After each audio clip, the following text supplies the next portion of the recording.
Well, we continue with our conversation this morning with the Chief Executive Officer of the South African Local Government Association, Xolile George, regarding the Auditor General's report which came out looking at how municipalities fared during the 2014-2015 financial year. Now, as we continue, some alarming statistics also came through. 92%, I think, of municipalities in South Africa still rely heavily on consultants.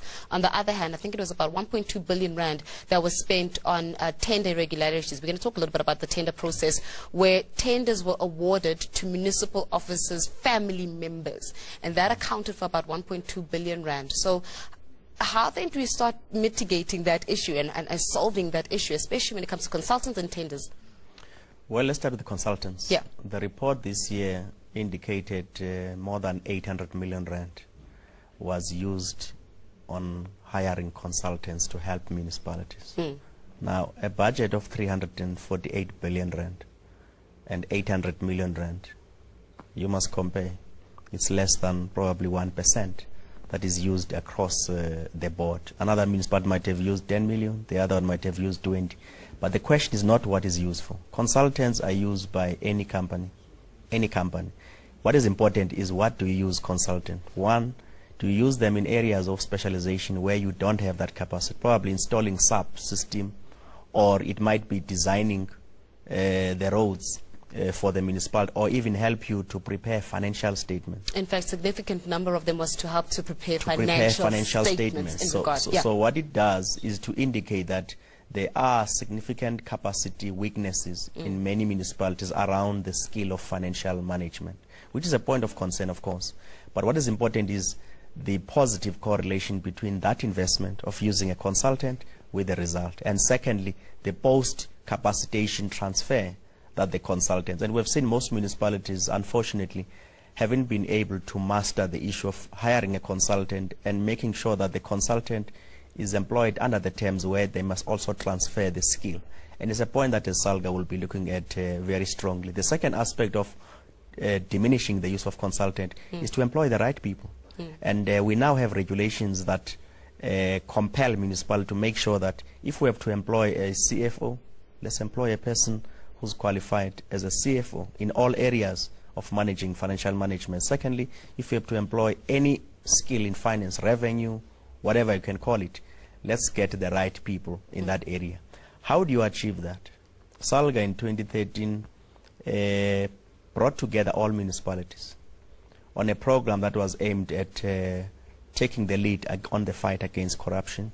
And we emerged out of that with all municipalities signing pledges to commit to what we call consequences and accountability policies.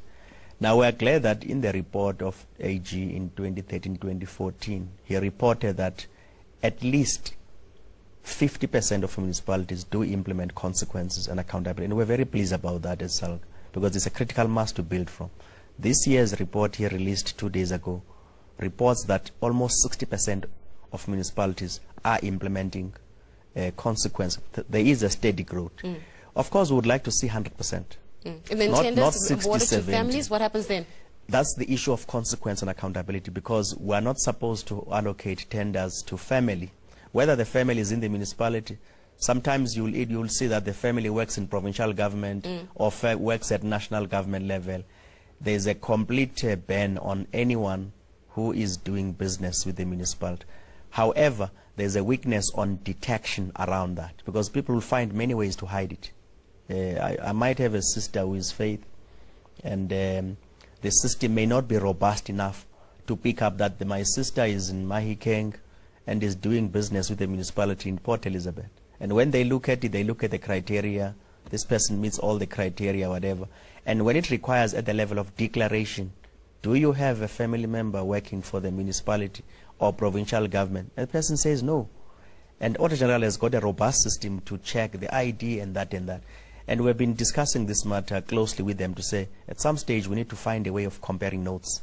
Show us access to your database, not post your audit. So at the time of the criteria when a municipality must award tenders, it must go through the same system that you go through post the audit as AG, to make sure that all of us have got access to that. I think so looking at rigorous mechanisms. I wanted to take calls and then also go to our Facebook users. I'm going to come back to your point as well.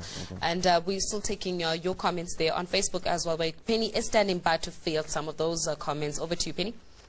Thanks for staying with us right here on Sunrise. Of course, we asked you to comment on our Facebook page this morning, and these are your comments. We asked you, do you think corruption and fraud are the biggest hindrances to productivity in municipalities across the country? Well, a whole lot of you responded to this conversation, and Tsepo saying, yes, corruption and fraud are the biggest hindrances to the productivity of municipalities, and also the fact that there are no restorative measures taken after the corruption has been uncovered.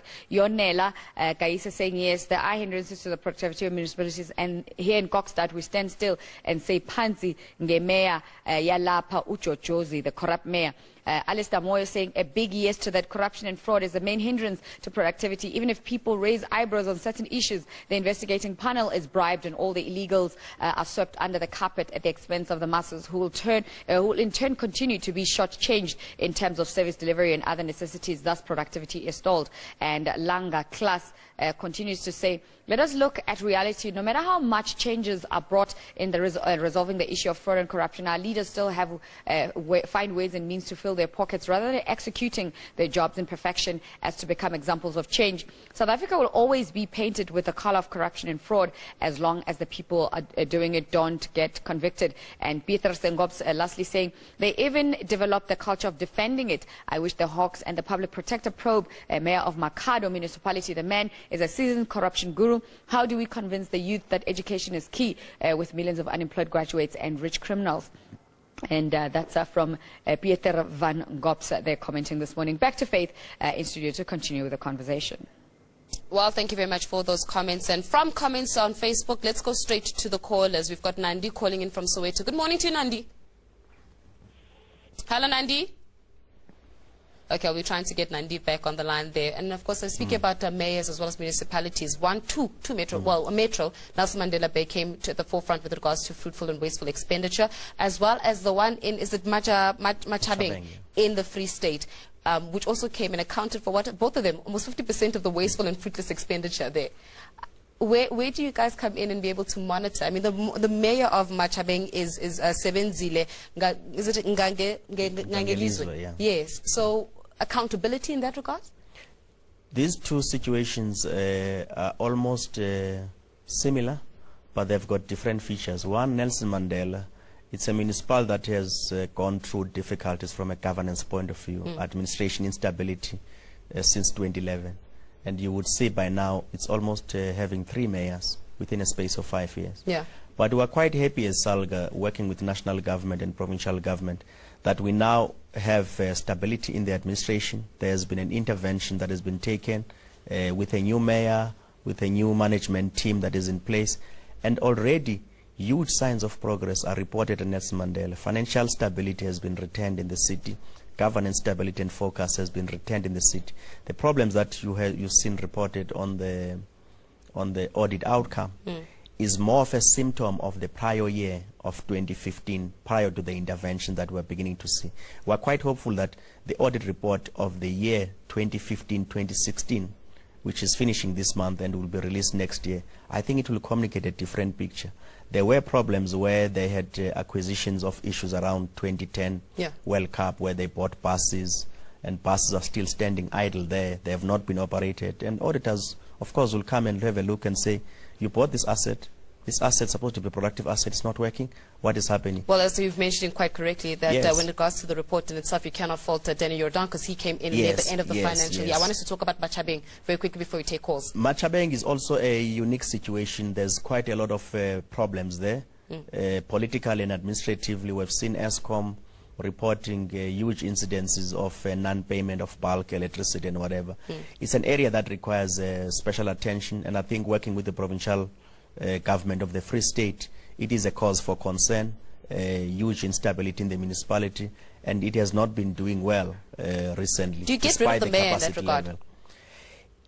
That's a political process, and I think the provincial political players are aware of the situation, and we're unable as SALGA to say get rid of so and so, because that's another terrain in terms of how the political management process envisage dealing with stability in any institution. Okay, well, we're still taking your calls this morning. We've got Thomas calling in from Orangeville. Hello, Thomas.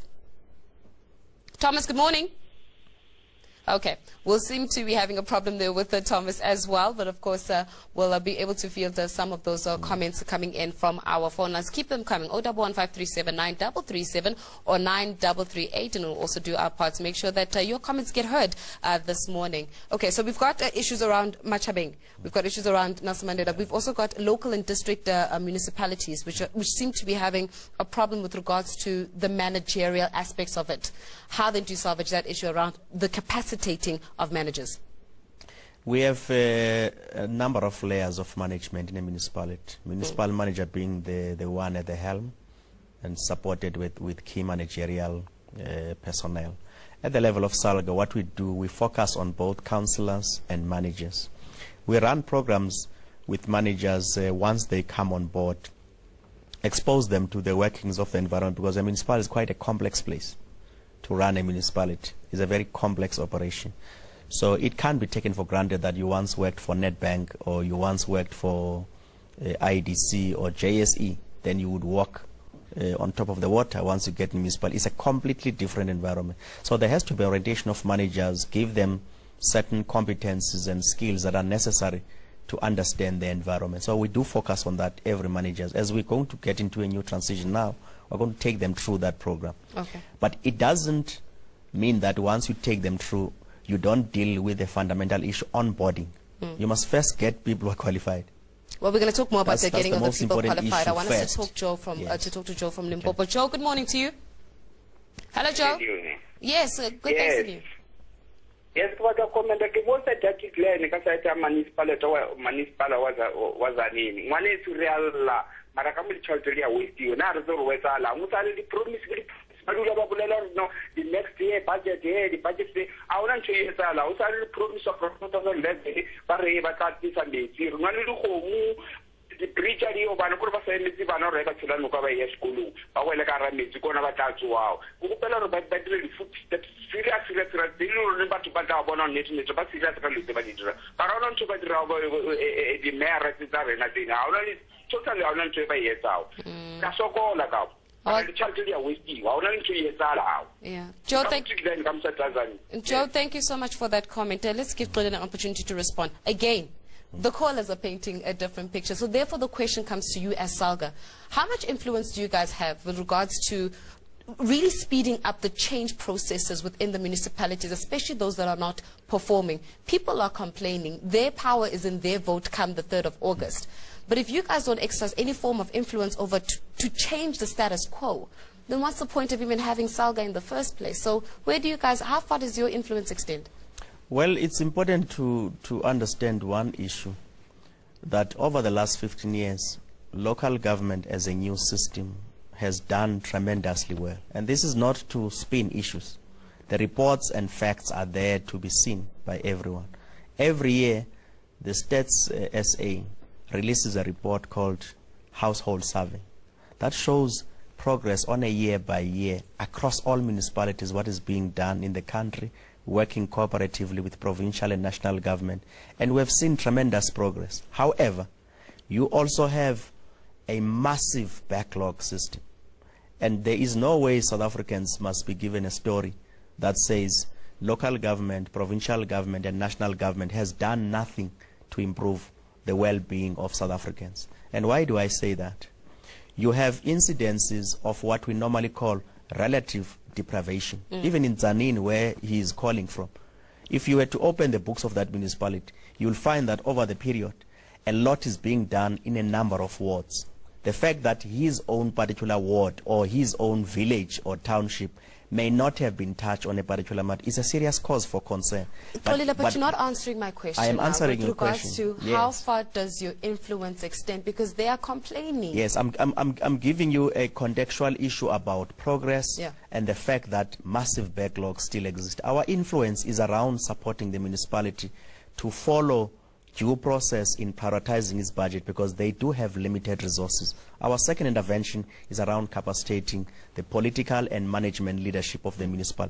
And when things don't happen, it's owing to two issues: either lack of accountability of the municipality in terms of responsiveness to citizens. We will also be very much worried as SALGA around that area. But what is important is that depending whether it's a local municipality, you are able to escalate issues to a district municipality. If it's happening in district municipality, you are able to escalate issues to the provincial government. Ours is to make sure that we can visit that municipality as SALGA, Limpopo, understand the factors that are at play in the municipality. Has this particular community submitted its priorities through the IDP? If the answer is yes, where are those priorities in the IDP? They might be there, but they are in year 3 or year 4. Well, I'm being told that we have run out of time this morning with regards to this conversation, but thank you so much for joining us, really shedding some light in terms of the managings and the workings of local government there, obviously looking at the Auditor General's report, Gimi Makweti, having deliberated on. But of course, as you say, South Africa, the vote lies in your hand and the power lies in your hand to actually make the effective change in this country. Come the 3rd of August, you're the one that has got the power there. Speaking to the Chief Executive Officer of SALGA. Time now is 7:51 on this Friday morning. We're going to take a quick ad break. Do stay with us as Sunrise continues shortly after this.